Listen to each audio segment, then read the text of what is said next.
Question है हमारा, LCR श्रेणी अनुनादी परिपथ के लिए आरोपित आवृत्ति न्यू तथा प्रतिबाधा Z के बीच ग्राफ खींचकर अनुनादी आवृत्ति दिखाइए। LCR श्रेणी है जिसमें आवृत्ति न्यू तथा प्रतिबाधा Z के बीच ग्राफ खींचकर अनुनादी आवृत्ति दिखानी है। रेजोनेटिंग फ्रीक्वेंसी बतानी है। देखते ग्राफ खींच लेते हम। ये ग्राफ खींच लिया हमने। ये तो हमारी प्रतिबाधा Z, जिसे हम Z से डिनोट कर रहे हैं, इसे इम्पीडेंस बोलते हैं, इसे इम्पीडेंस Z। और ये हमारी होगी फ्रीक्वेंसी। जैसे जैसे फ्रीक्वेंसी बढ़ती है, जैसे आवृत्ति बढ़ती है, वैसे वैसे प्रतिबाधा इम्पीडेंस कम होती जाती है। जैसे जैसे आवृत्ति बढ़ेगी वैसे वैसे इम्पीडेंस कम होती जाएगी। और एक ऐसी कंडीशन आ जाएगी यहाँ पर रेजोनेटिंग फ्रीक्वेंसी अप्लाई हो जाती है। रेजोनेटिंग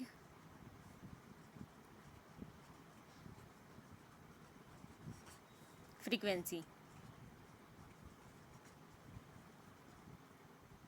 रेजोनेटिंग फ्रीक्वेंसी मतलब अनुनादी आवृत्ति। रेजोनेटिंग फ्रीक्वेंसी मतलब अनुनादी आवृत्ति, जिसे हम FR से डिनोट कर रहे हैं, रेजोनेटिंग आवृत्ति। देखते हैं, जो हमारी प्रेरण प्रतिघात होती है, इंडक्टिव रिएक्टेंस कितना होता है, XL। इंडक्टिव रिएक्टेंस किसके बराबर होता है, धारिता प्रतिघात के XC के बराबर होता है।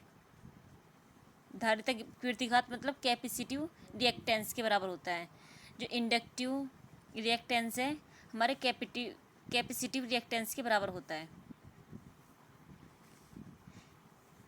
जो XL होता है वो होता है ओमेगा L के बराबर, ओमेगा L। और XC होता है हमारा 1/ओमेगा C के बराबर, ओमेगा C।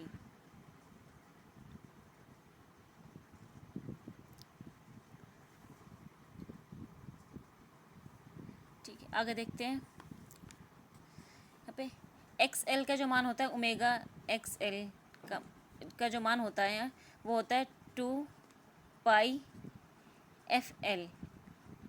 2πf होता है। L है तो L ले लेंगे, जैसे XC के लिए क्या हो जाएगा इसका मान 2πfC। तो ओमेगा की जगह मान रख लेंगे हम। फिर कितना आएगा, 2πfL equal to 1/2πfC। FC क्यों लिख रहे हैं, जब हमारी धारा किसी सर्किट के अंदर हम धारा प्रवाह करते हैं, धारा फ्लो करते हैं, तो जो हमारी वो ये XC होता है वो धारा के अंदर प्रतिबाधा करता है।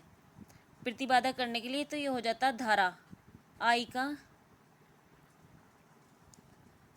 Directly proportional to XC। ठीक है, आगे देखते हैं। FF साइड में लेंगे, हमें फ्रीक्वेंसी बतानी है तो इसलिए साइड में ले लेंगे FF। एक F दो F हो जाएंगे तो F² इक्वल टू, बाकी सब साइड में ले लो, 2 2 4 हो जाए, 2 दूनी 4, तो 1/4π। पाई कितने, 1 पाई ये रहा, 1 पाई ये रहा, 2 पाई हैं तो 2π² इंटू 1/LC। यहाँ पे सब गुणा में था, सब भाग में आ गया है।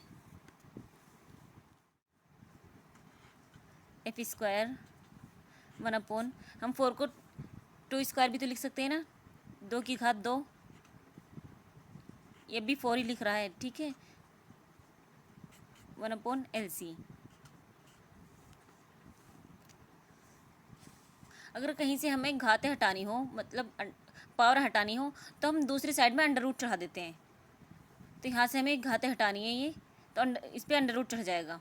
तो F बराबर, अगर कहीं से अंडर रूट हटाना है तो घातें चढ़ जाती है, और घातें हटानी होती है तो अंडर रूट चढ़ जाता है। तो 1/2π गुणा